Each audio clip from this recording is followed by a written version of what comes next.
నమస్కారం. ఈతరం భారతం ఛానల్కి స్వాగతం. మహిమాన్విత క్షేత్రం శ్రీ రామలింగేశ్వర దేవాలయం.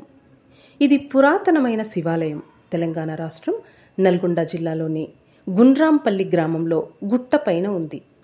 ఎంతో పురాతనమైన చరిత్ర ఉన్న ఈ దేవాలయానికి చేరుకోవడానికి మెట్ల మార్గం ఉంటుంది. గుండ్రాంపల్లి గుట్ట మెట్ల దారిలో ముందుగా రామలింగేశ్వర స్వామి ఆలయం కనిపిస్తుంది. దీని పక్కన భైరవ శిల్పం మనం చూడవచ్చు.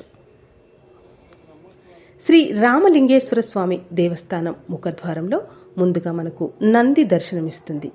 ఈ శివాలయం ముందు ఒక శివలింగం, ఆలయం లోపల మరొక శివలింగం ఉంటుంది. రామలింగేశ్వర స్వామి గుడి సమీపంలో గణపతి, ఆంజనేయ స్వామి విగ్రహాలు ఉన్నాయి. కాకతీయుల పాలనా కాలం నాటి అద్భుత శివాలయాలు ఇవి. పంచలింగేశ్వరాలయాలుగా వీటిని పిలుస్తారు. దక్షిణ భారతదేశంలో ఉన్న ప్రముఖ 5 శివాలయాలు గుర్తుకు చేస్తూ ఇక్కడ వీటిని నిర్మించారు.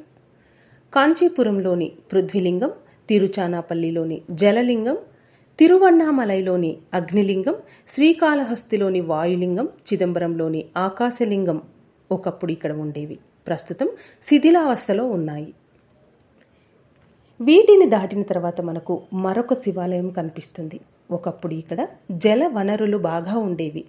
వీటితోనే భక్తులు శివుడికి జలాభిషేకాలు నిర్వహించి పూజలు చేసేవారట. శ్రీ రామలింగేశ్వర స్వామి ఆలయానికి దిగువన ముఖద్వారంలో ఒక మహానంది ఉంది. కొందరు మతోన్మాదుల కారణంగా ఇది ధ్వంసమైంది. స్థానికులు దీన్ని బాగుచేసి పునఃప్రతిష్ఠ చేశారు. గుండ్రాంపల్లి గుట్టకు దిగువన ఒక అందమైన కోనేరు ఉంది. ఒకప్పుడు ఇక్కడ భక్తులు స్నానాలు చేసి అనంతరం దైవ దర్శనానికి వెళ్ళేవారట.